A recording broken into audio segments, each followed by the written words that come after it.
রাখি পূর্ণিমা। বাংলার মাটিতে এই উৎসব শুধু ভাই বোনেদের নয়, রাখি হলো শৈব ভ্রাতৃত্বের বন্ধন, সম্প্রীতির সুতো। ভারতে রাখি উৎসব পালিত হয় শ্রাবণী পূর্ণিমায়, আর এই উৎসবকে শ্রাবণীও বলা হয়। ইতিহাস ঘাটলে দেখা যায় কলকাতার রাস্তায় রাস্তায় 30শে আশ্বিন রবীন্দ্রনাথের নেতৃত্বে রাখি বন্ধন পালিত হয়েছিল। সাম্প্রদায়িকতা মেটাতে রবীন্দ্রনাথ জাতি ধর্ম নির্বিশেষে রাখি বন্ধন উৎসব প্রচলন করেছিলেন।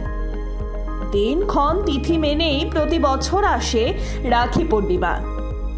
তবে রবি ঠাকুরের রাখি বন্ধনের ইতিহাস যে আবেগ জড়িয়ে আছে, তার জোর বাঙালির কাছে একটু বেশি। তাই বাঙালির কাছে রাখি মানে শুধু ভাই বোনের দিন নয়, অনেক বৈষম্য পেরিয়ে, অনেক হিংসা স্বার্থ জয় করে মানুষকে ভালোবেসে কাছে টেনে নেওয়ার দিন। তবে ভাই বোনের কাছে এই দিনের গুরুত্ব অপরিসীম। অনেকের বিশ্বাস ভাই বোনের বন্ধন আরো মজবুত হয় রাখি উদযাপনের মাধ্যমে। এদিকে আজিকর কাণ্ডে তোলপাড় বাংলা। প্রতিবাদের আগুন ছড়িয়ে পড়েছে দেশের বিভিন্ন প্রান্তে। পথে নেমে বিক্ষোভ দেখাচ্ছেন সাধারণ মানুষ। আর এই আবহে দেশবাসীকে শুভেচ্ছা বার্তা দেওয়ার পাশাপাশি মহিলা সুরক্ষা নিয়েও উদ্বেগ প্রকাশ করেছেন রাষ্ট্রপতি দ্রৌপদী মুর্মু।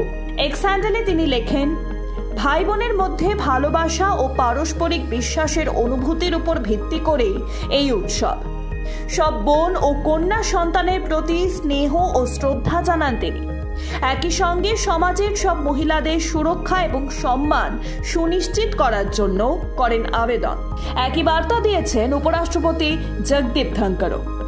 তিনি লেখেন, আসুন আমরা এই বিশেষ দিনে নারীদের মর্যাদা ও সম্মান অক্ষুণ্ণ রাখতে প্রতিশ্রুতিবদ্ধ হই। একই সঙ্গে দেশবাসীকে রাখি পূর্ণিমার শুভেচ্ছা জানিয়েছেন প্রধানমন্ত্রী নরেন্দ্র মোদী। এদিকে এর মধ্যেই আজিকর নিয়ে এবার চিকিৎসকদের নিরাপত্তার কড়া আইনের দাবিতে প্রধানমন্ত্রীকে চিঠি লিখেছেন পদ্ম পুরস্কার পাওয়া 70 জন চিকিৎসক।